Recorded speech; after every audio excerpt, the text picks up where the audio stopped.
everybody. Welcome to this week's edition of Picking and Putting. We're here with Liberty Bill from the South Charlotte studios in his house. And we have a special guest today. We have Mr. Paul Spengler. He's I would say he's an icon of 20th and 21st century golf of the United States. He's gone from Arizona State in 61, where his team was runner-up in the NCAA. He went to Northern California. Well, then he went to Hawaii. He's in the Hawaii Golf Hall of Fame. He worked in television. He produced anything you ever saw in the last half of the 90s and into the 20s. He did the Olympics. I mean, my God, we got a whole bunch of stuff to cover with Paul. But I got a few shout outs I wanted to shout out to Scotty Scheffler. I mean, my God, that kid, except for his footwork, which I can't emulate. And of course, Tiger, that was amazing. I said it was kind of like his Stanford classmate, Casey Martin. You guys got anybody you want to shout out to? Sure. I'd like to shout out to Jimmy Glenn. There you go. At Quail Hollow. The Moes beat the Mitts yesterday, 6-4, and Jimmy's our captain. And I'd also like to do a shout out to Felix Zabatas, who had a pretty serious operation this morning. And so we all wish him well. Oh, for sure. He's a guy, he's a Quail icon.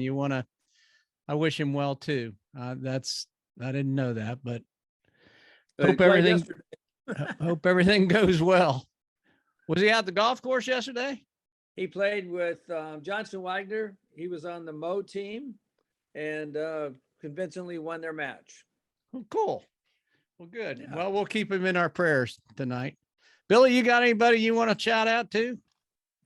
Yeah, Cleveland Guardians rookie Stephen Kwan, the only player to reach base 15 times in the first 4 games of his career since they started keeping track of that in 1901. Well, guess what? I saw the box score yesterday, and I said, "Who the hell are the Guardians?" It took me a while to go, "Oh yeah, that's right. The Indians." Sorry, it's going to take a couple of years. Yeah, that's going to take me a while. So wait till you get to Washington during the football season. Yeah, there you go. That's another one.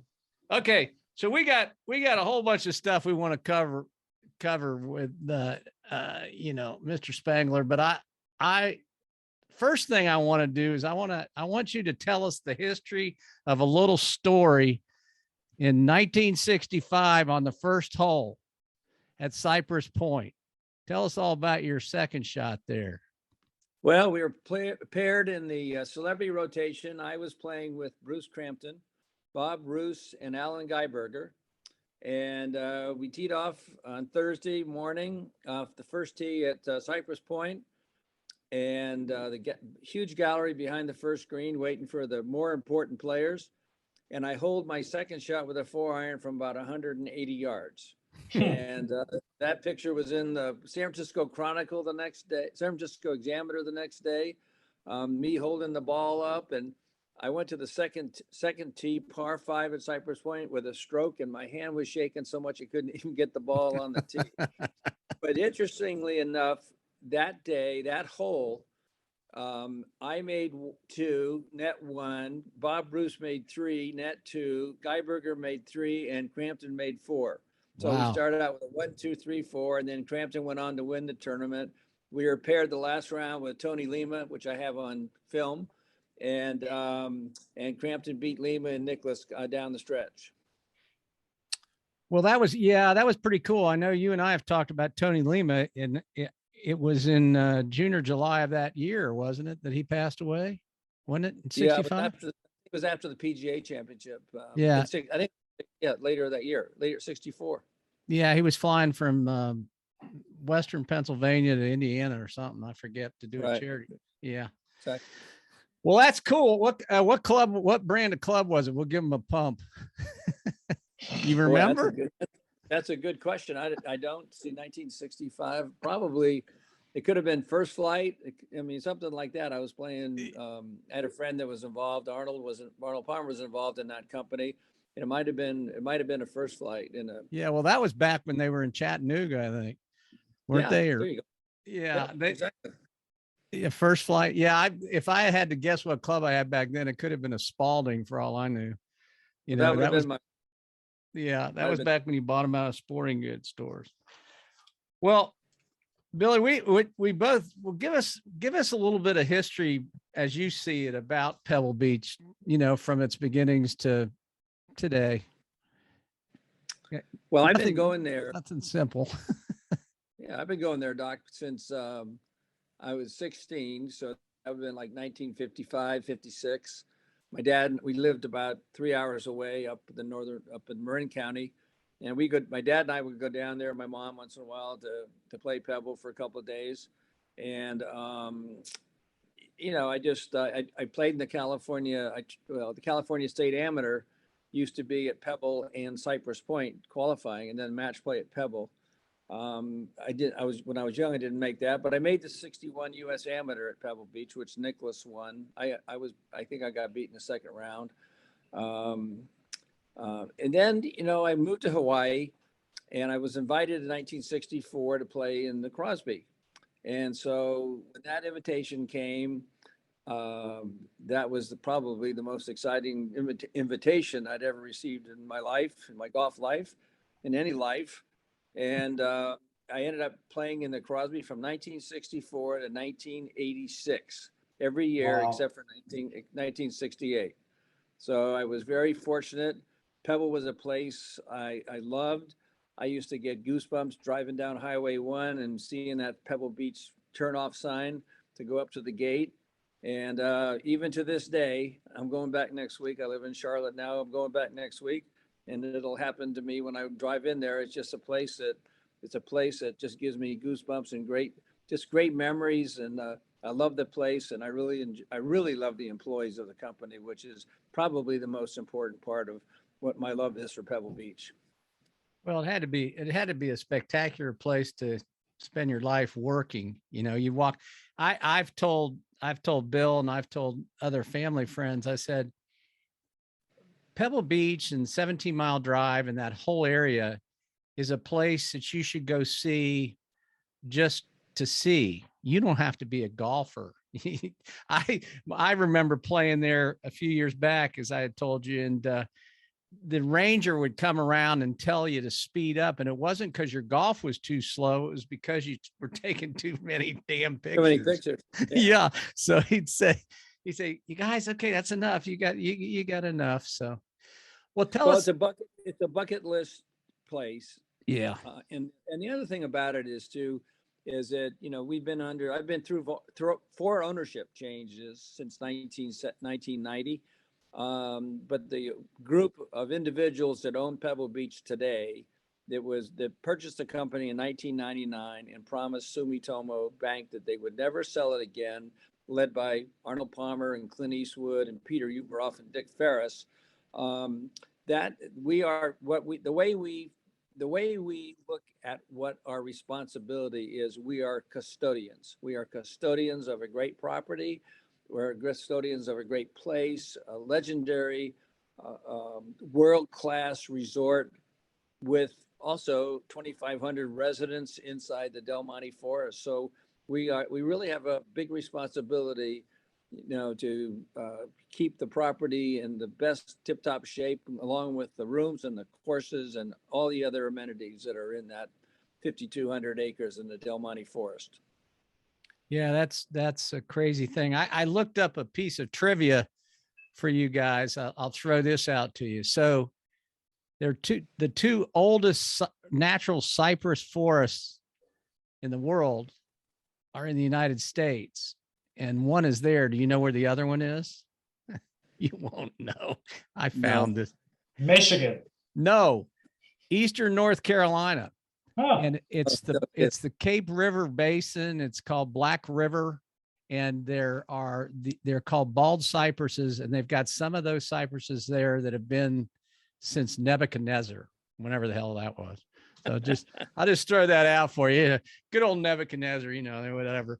But yeah, I was looking up, and that iconic cypress that you see on 17 Mile Drive. Yeah, the lone cypress tree. Yeah, how old is that? from the start. No, Wow. Yeah. idea. So, I mean, it's older than dirt. So yeah. It's I- older I've- than Pebble Beach. Yeah. Well, that's amazing. The natural. Well, so your associations, you've had so many great associations, and we talked about, I know you came to work with about anybody you could name, but you worked with Jack Nicklaus when he was doing his design work and the Pasadena Country Club, and then took on Nicklaus name and stuff. Tell us a little bit, Bill. You had some ideas about there was one hole in particular.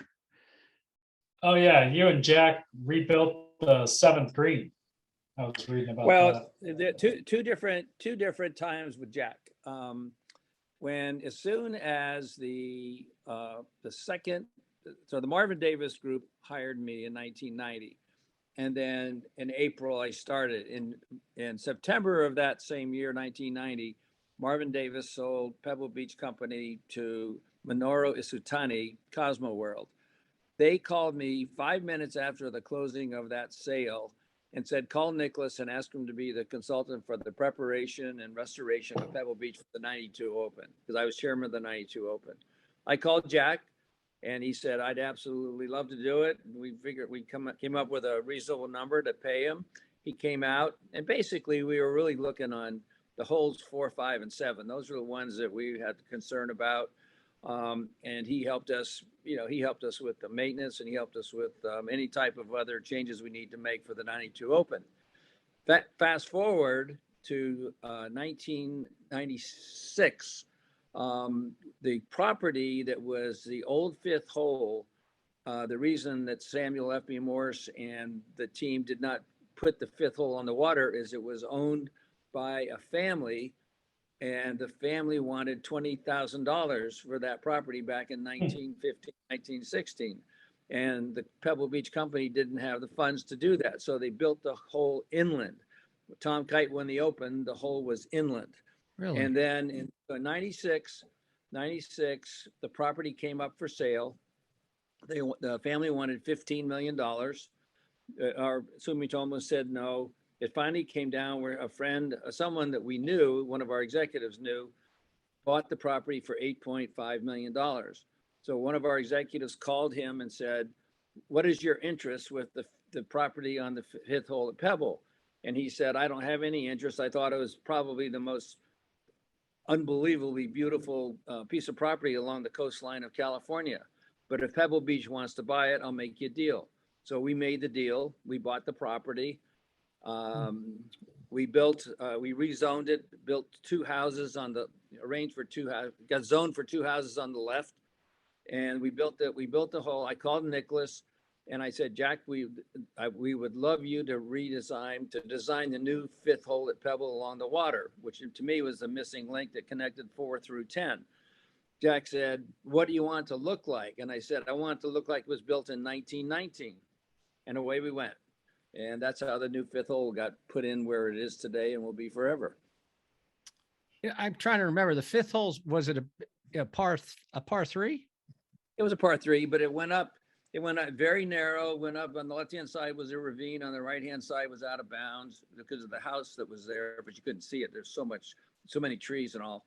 But it was a good hole. I mean, it was a good par 3. It's about 165 yards from the back.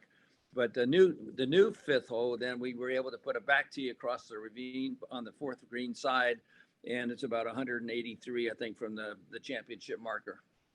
And they got to aim it at the left side. Well, he built the hole so you have to aim at the left side. There's a mounding there, and he wanted the players to, kind of come off that mounding and down on the green, because the green is extremely fast and of course left to right, towards the water. So. Anyway, it's a great hole, and it certainly is a lot more beautiful than the old 5th hole was. But it was so lucky that we were able to afford to buy and have partners that came in and built 2 houses on the left-hand side of the 5th hole. So there we are today.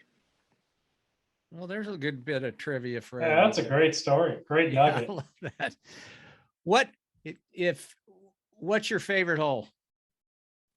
Do you Number have 6.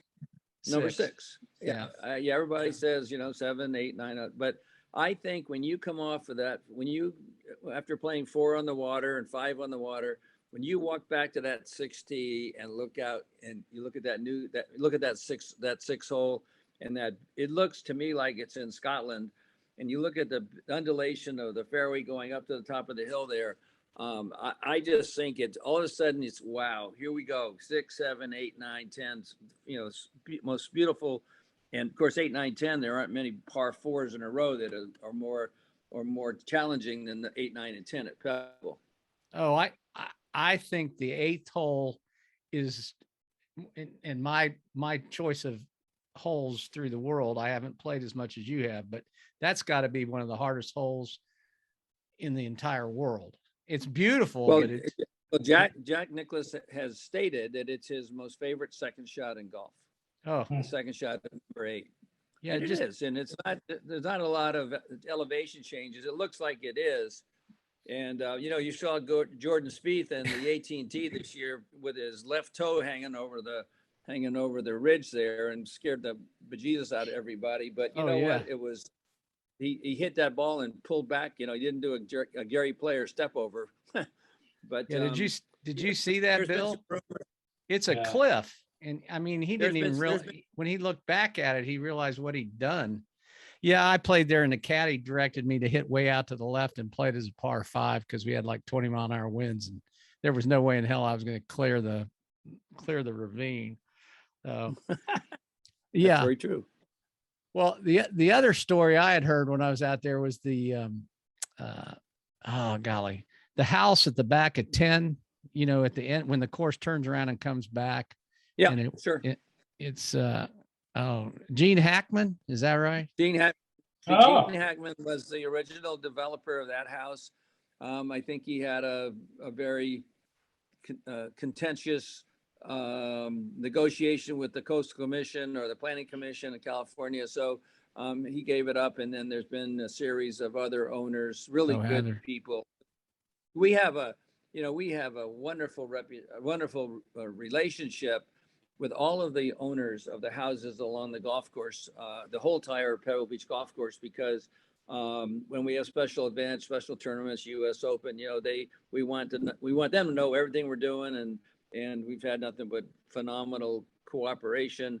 And the other thing is when some of the older houses have been rebuilt on the backside, especially around 13, 14, they've built, they've taken over small little sort of old ranch style houses that were built back in the 30s and the 40s and build much larger roof lines. And those roof lines dump a lot of water onto the golf course.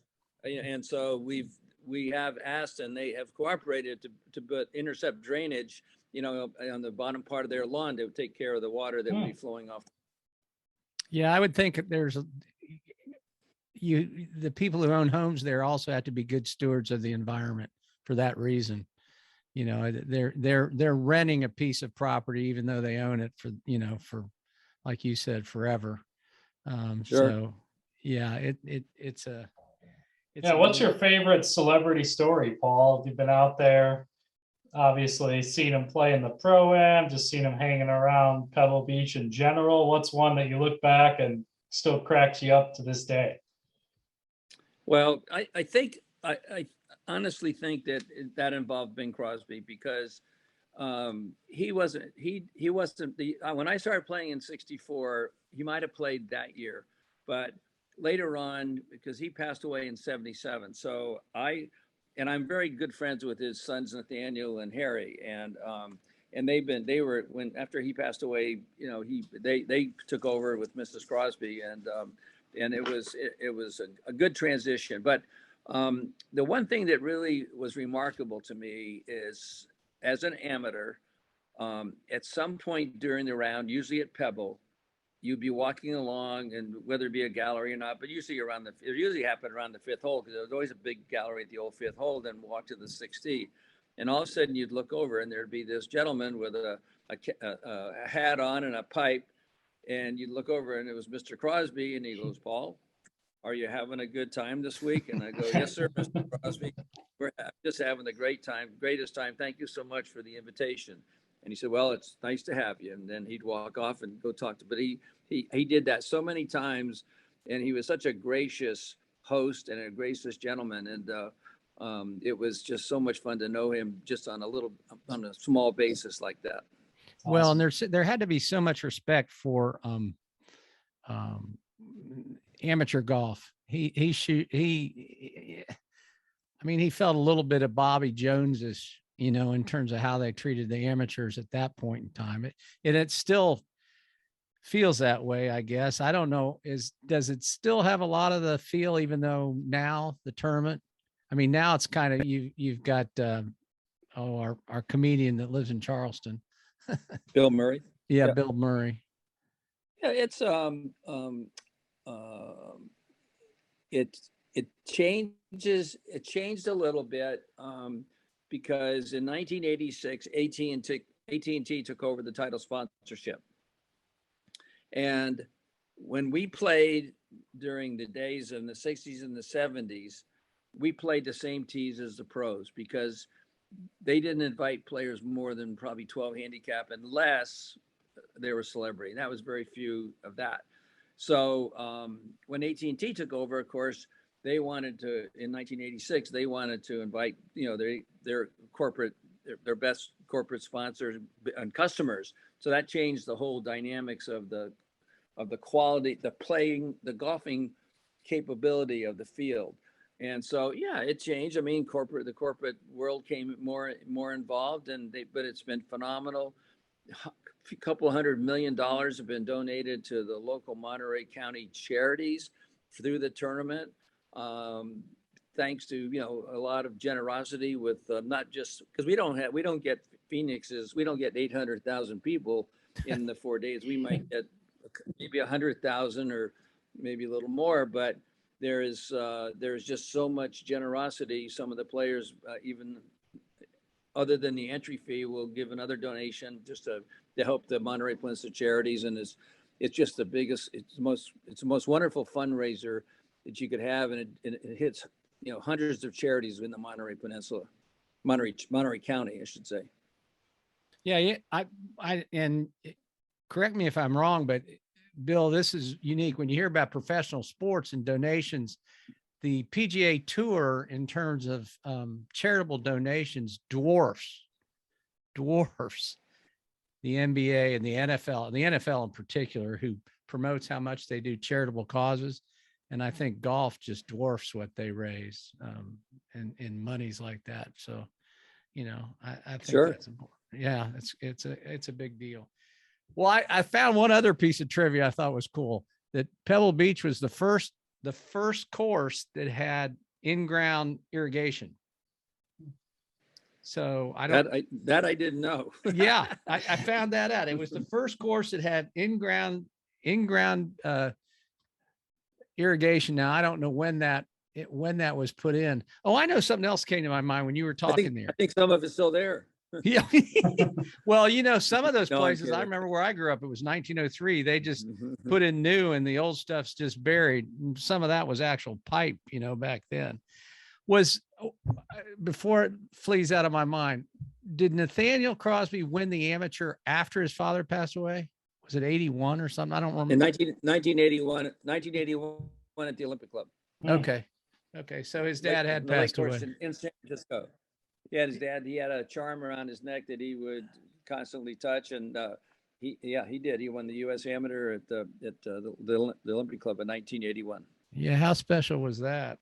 That was pretty cool.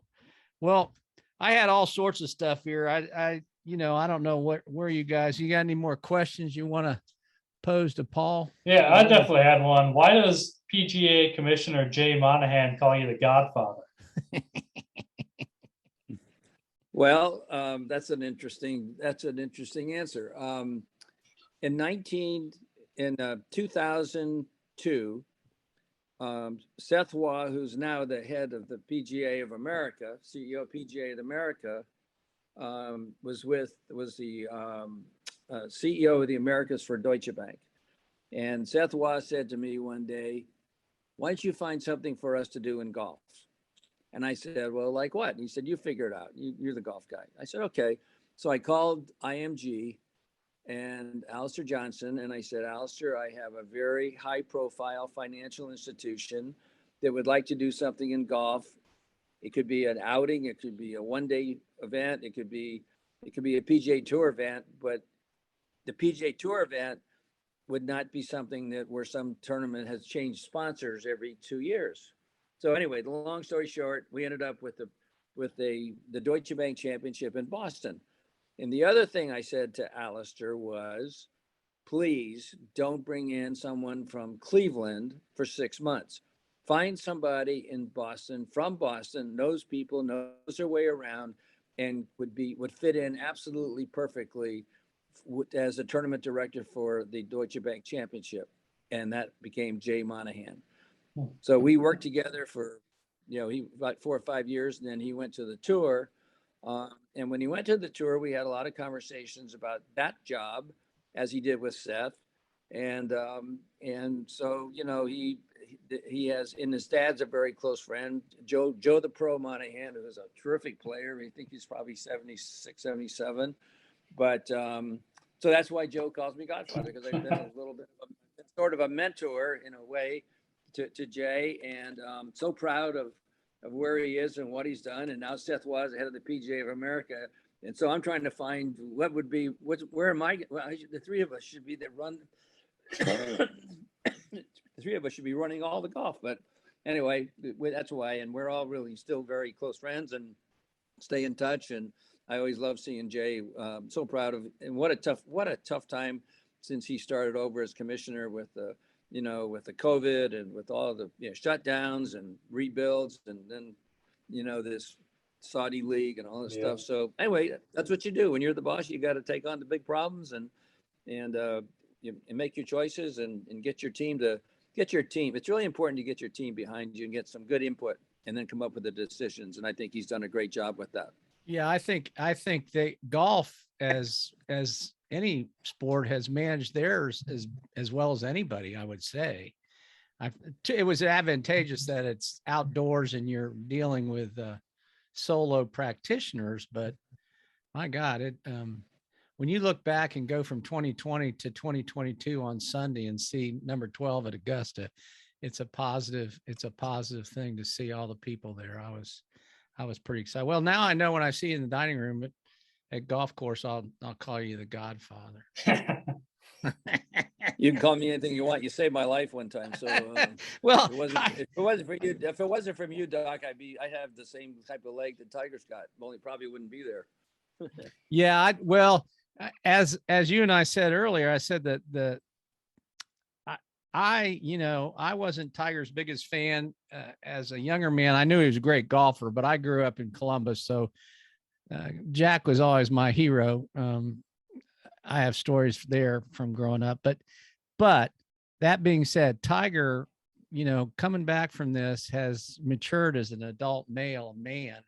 And the thing about his leg that I thought they didn't give him credit for is that's a forever thing. He's not going to be able to lift his weights, and he's just happy to be walking with as little pain as possible. So I wish him the best. I mean, you forget the man. We say, oh, he's 46. He's a young guy, really, as life goes. So I wish him the best. I thought it was.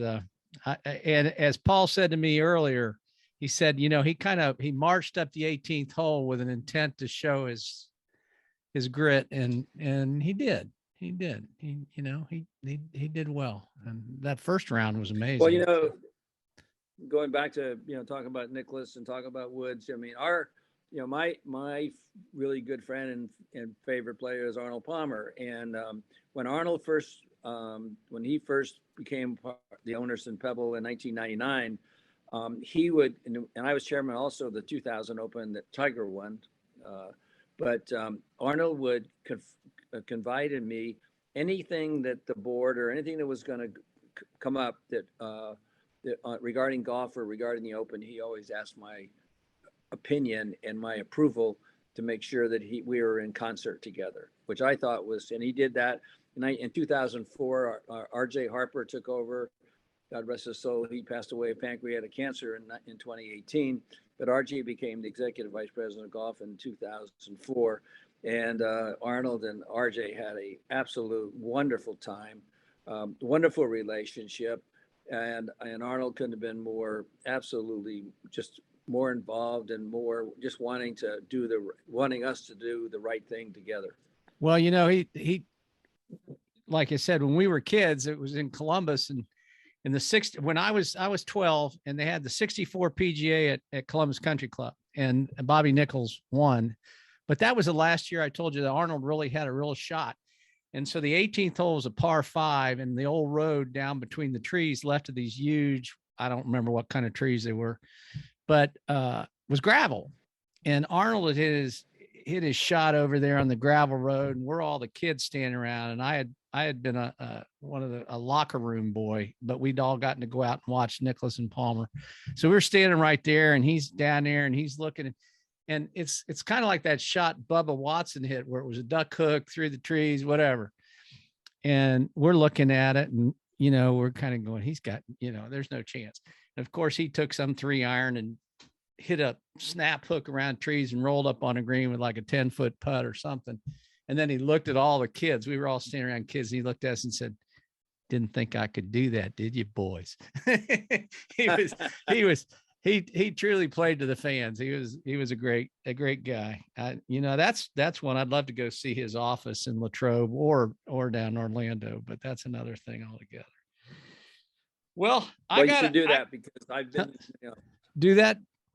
What, Orlando? I said you should do that because, you know, when I went and visited him in 2000, when he had passed away, but I had to go take some drawings to show him for the Open, and this was in, I think, in January of 2000, maybe December. And so he took me all through the house and all through his, you know, his office, but his warehouse. I don't think he ever threw anything away. He had hundreds of golf bags. He had thousands of pairs of shoes, golf clubs that people would send him, putters. Oh my goodness, you can't believe the number of putters. And I don't know what's happened with all that. I know some of it's been dispersed probably to Bay Hill, but I'm gonna tell you, I've never seen. I mean, it's like walking into one of these big golf shops, warehouses, and it's all Arnold Palmer's things that people send him, including letters, because he always responded to letters. And in fact, people would write him letters, and he'd write them back and pay the postage. And so, you know, I mean, and that would be probably in the thousands a year. Just a fabulous man. Well, and you know, in this day and age of internet and emails, my dad taught me that too. A handwritten note still goes, and a personal touch goes a lot farther than a internet email. Yes, sir. You know? Yep. I try to write a note whenever I can. Well, I got a quote for you guys. It's from the San Francisco Chronicle, and it's from the guy who was it's a little long, but I'll read it real quickly. Jack Neville, and he was one of the architects. So 1972, so the course was open in 19, and they picked 2 really good amateurs like Paul, only at that time of the, you know, century, to be the designers. And everybody goes, well, who are these guys? I mean, they were great amateur golfers, had great credentials, but they weren't architects. So this was the quote of one of the guys, you know, 50 years later. He says, "It was all there in plain sight. Very little clearing was necessary. The big thing naturally was to get as many holes as possible along the bay. It took a little imagination, but not much. Years before it was built, I could see the place as a golf links. Nature had intended it to be nothing else. All we did was cut away a few trees, install a few sprinklers, and sow a little seed." And that was their design technique. So I thought that was a wonderful. Keep it simple. Keep it simple. Well, exactly. You guys, any thing in passing? Any last great thoughts? We want to thank you for being here, Paul. I just wanted to another shout out to Jack Nicklaus. You had kind of mentioned him earlier when we started. He won the 72 Open at Pebble. I think the U.S. Open at Pebble that year was probably what put Pebble on the map. I mean, not that because there wasn't a lot of television coverage. I mean, the Crosby was on television, but only 4 holes. And but Jack winning the 72 Open, Of course, Watson winning the 82 Open and Oh, Kite that winning was- the yeah. 92 Open. And then Tiger winning 2000, Graham McDowell winning 2010, and 2019 was Gary Woodland. So, I mean, but we've had great champions, Oh, great yeah. champions. And, but Jack Well, Nicklaus also was, and then the club that you mentioned earlier, it's called Pasadena. He built it. It went through a Pasadena. few ownership changes. Pasadena, now it's called the Golf Club, the club at Pasadena, and Jack's come back. He's a local investment group that's taken it over, and they've done a great job. It's a wonderful private club in Monterey, past the Monterey Airport, and but Jack said, all the courses that I do, I treat all of you as family. In fact, he said one time I went into a club that I had designed, and we had a meeting, and the Greens Committee chairman said, Jack, I don't know how you do it, but I'm getting so many complaints about this and that. And he said, I don't know what to do. And Jack said, let me tell you what to do. He said, I will become the Green Committee chairman from now on. You don't have the responsibility. And Jack said, funny how that went. I never got a call. Yeah, when you said that, what sprang up to my mind, well, one is they didn't have the Rose Bowl in Northern California like I called it Pasadena. Sorry. But Yeah, I caught that. Yeah, but the other one was that shot when he won the Open was the 1-iron on 17. Wasn't Yes. it? Yeah, 209. hit the pin. Should have been a hole-in-one. Crazy. Yeah. Well, guys, it was fun. Yeah. Yeah, we'll have to do this again sometime, Paul. It was wonderful. I can talk golf and golf history and everything, and it's just a lot of fun. Billy, we enjoyed it. We'll have to talk. Thank you, Paul. We got Thanks, Billy. Yeah, it was fun. the Godfather. The Godfather. Especially talking about Pebble. Well, thanks, guys. everybody. Really enjoyed it. Appreciate it. We enjoyed you on this week's edition of Picking and Putting. We'll see you again next week. Thanks to Paul. Thanks to Billy. Everybody, have a good week. Hit the middle of the fairways. I sure can't. See ya.